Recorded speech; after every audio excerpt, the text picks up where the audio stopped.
আমার এখানে গতকাল একটা অনভিপ্রেত আনফরচুনেট ইনসিডেন্ট ঘটেছে। কেউ অ্যাজিটেশন করতে পারেন, তার ডিমান্ড রাখতে পারেন, সেটা লফুল এবং লজিক্যাল হওয়া উচিত। এটা ডেমোক্রেটিক কান্ট্রি। আমরা পুলিশের নিচের তলাতেও বলেছি ভার্চুয়াল করে যে কোনো গ্রুপ, যে কোনো ইন্ডিভিজুয়াল, যে কোনো পলিটিক্যাল রিলিজিয়াস গ্রুপ, তারা তাদের যে কোনো বক্তব্য, দাবি বা অ্যাগ্রিড পার্সন, তারা ওসিআইসিদের সঙ্গে মিট করবেন এবং তাদের কাছে রিপ্রেজেন্টেশন দেবেন, জানতে চাইবেন, সেটা তাকে স্যাটিসফাইড করা এবং যথাযথ উত্তর দেওয়ার দায়িত্ব কনসার্নিং পুলিশ স্টেশনের। এটা নিয়ে আপত্তি নেই। তো হঠাৎ করে কিছু লোককে জড়ো করে ধর্মীয় স্লোগান দিয়ে পাথর ছোড়া, এটা শ্রীনগরেও বন্ধ হয়ে গেছে। আমার মনে হয় পশ্চিমবঙ্গে বা কলকাতাতে এটাও বন্ধ হওয়ার খুব দরকার রয়েছে। এখানে গতকাল যে আমার পুলিশ বন্ধুরা এবং সিআরপিএফ এর বন্ধুরা আহত হয়েছিলেন, তাদের নাম হচ্ছে Shri Chitradip Pandey, ACP-3 ACD, inspector Rajesh Kumar Singh, OC Beniapukur PS, ASI 18,159, এটা নম্বরও, Shyamal Kumar Ghosh of DRO ACD, constable Shahzada Sheikh Beniapukur PS, constable Tarun Kumar Das DRO ACD, আর CB অনির্বাণ মজুমদার। এর বাইরেও আমাদের দুজন সিআরপিএফ এর বন্ধুরা, তারাও ইনজোর্ড হয়েছেন।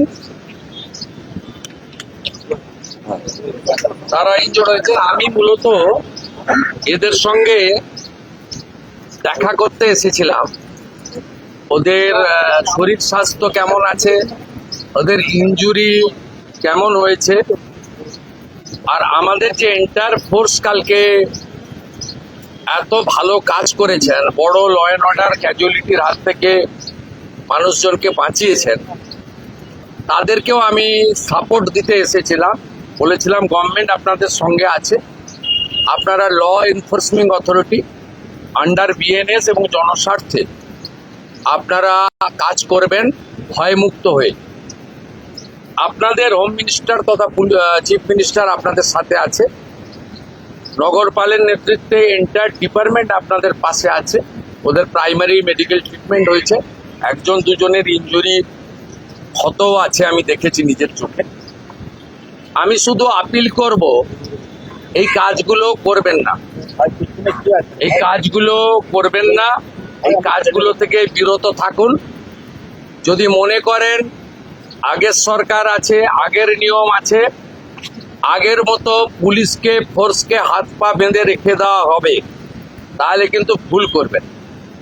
তো ক্লিয়ার মেসেজ, জিরো টলারেন্স এই ধরনের ভান্ডালিজম, হুলিগানিজম, রাউডিজম এবং anti national, anti social activities we are not allow. আমি পুলিশ মন্ত্রী, হোম মিনিস্টার হিসাবে লাস্ট ওয়ার্ড বলে গেলাম, একটা পুলিশের গায়ে যদি হাত পড়ে, এই সরকার তার আইন প্রয়োগ করে যতদূর যেতে হয় হবে। শুধু অ্যারেস্ট নয়, কনভিকশন করানো পর্যন্ত ক্লোজ মনিটরিং করার দায়িত্ব আমাদের থাকবে। আর পুলিশের সমস্ত বন্ধুদের বলবো, বিএনএস যা বলেছে, আপনাকে ট্রেনিং পিরিয়ডে যা বলেছে, আপনার সুপিরিয়র যা অর্ডার দেবে অন স্পট, আপনি চিন্তামুক্ত হয়ে করবেন। কে কোন দল করেন, কে কোন ধর্মের লোক, কে কোন সম্প্রদায়ের লোক, কে কোন প্রভাবশালীর ক্লোজ লোক, তার এগেনস্টে অ্যাকশন নিতে গেলে 5 বার ভাবতে হবে। আপনারা এই চিন্তা মুক্ত করুন। মাননীয় প্রধানমন্ত্রী বারে বারে বলেছেন, বেঙ্গলে ভয়ে আউট, ভরসা ইন। এন্টায়ার পুলিশ ডিপার্টমেন্ট, বিশেষ করে আমাদের কলকাতা পুলিশের যে তাদের যে পারফরমেন্স, তাদের যে উচ্চতা, এই উচ্চতাকে ফিরিয়ে আনার জন্য, দক্ষতাকে কাজে লাগানোর জন্য গভর্নমেন্ট তার সাথে আছে। এটাই আমার বক্তব্য। আমি খুব হ্যাপি এখানকার ইনভেস্টিগেটিং অফিসার এবং সুপিরিয়র পুলিশ অফিসাররা ইতিমধ্যে 40 জনকে গ্রেপ্তার করেছে এবং নগরপাল নিজে এটাকে, আমাদের সিপি নিজে এটাকে মনিটরিং করছেন। লফুল অ্যাকশন আন্ডার বিএনএস যেটা করার দরকার এটা আইনগতভাবে তারা করবে, সেটা যে চিফ মিনিস্টার, হোম মিনিস্টার আমি বলবো না। আইনে যা লেখা আছে সেই অনুযায়ী ব্যবস্থা হবে। একটা কথাই আমি বলে গেলাম, এটা জিরো টলারেন্স। আর পার সার্কাস সহ যেখানে যেখানে বিগত দিনে এই ধরনের ঘটনা ঘটিয়েছেন, আপনারাও কান খুলে শুনে রাখুন, এটা আপনাদের শেষ ঘটনা। এরপরে আর কোনো এই ধরনের অ্যাকশন আমরা করতে দেব না। যদি করেন আমার থেকে খারাপ কোনো পুলিশ মন্ত্রী হবে।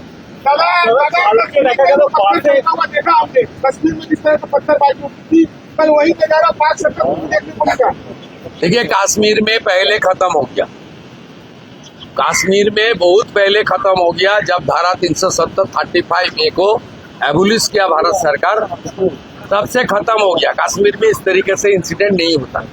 बंगाल में थोड़ा आदत इनको पड़ गया था कि हम लोग को कुछ नहीं करेगा कुछ सरकार, पुलिस का अंदर भी डर का माहौल था, लेकिन डर का माहौल भाग गया। पुलिस कानूनी तरीके से करेगा। They are the law enforcing authority, they are the part and parcel of the government.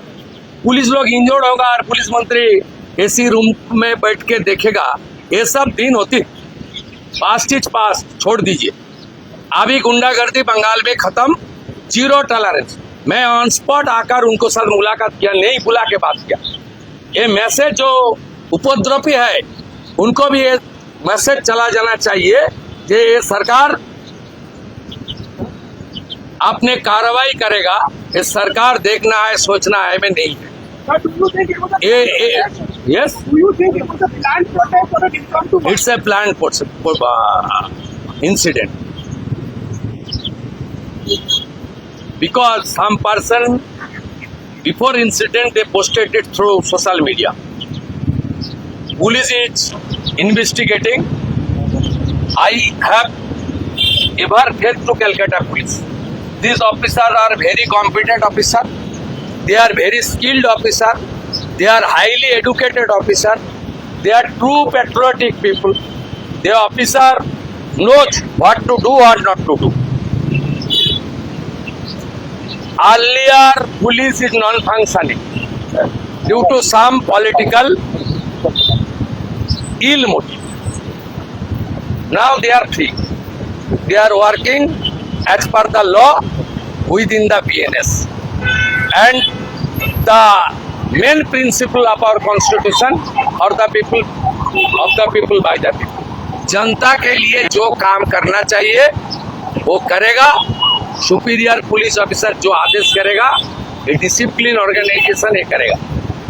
और बाकी कलकत्ता पुलिस का स्ट्रेंथ और मॉडर्नाइजेशन, इंफ्रास्ट्रक्चर, लॉजिस्टिक सपोर्ट, ये सब हम लोग विद इन 6 मंथ, अब देख लेना कलकत्ता पुलिस सबसे अच्छा पुलिस बन जाएगा। उनको सपोर्ट देना चाहिए। अभी हम लोग सेंट्रल होम मिनिस्ट्री से रिक्वेस्ट करूंगा, जो 40 कंपनी पैरामिलिट्री है, ऑल्टरनेट अरेंजमेंट तक उनको यहाँ रखना चाहिए। नहीं तो हमारी मैन पावर इतना शॉर्टेज हो जाएगा, ये उपद्रवी को मौका मिल जाए। ठीक है, हम सब लोग डिस्कशन कर लिया क्या करना चाहिए। जनता को आश्वस्त कर रहा हूँ, पूरा पुलिस को सरकार का कोऑपरेशन कीजिए।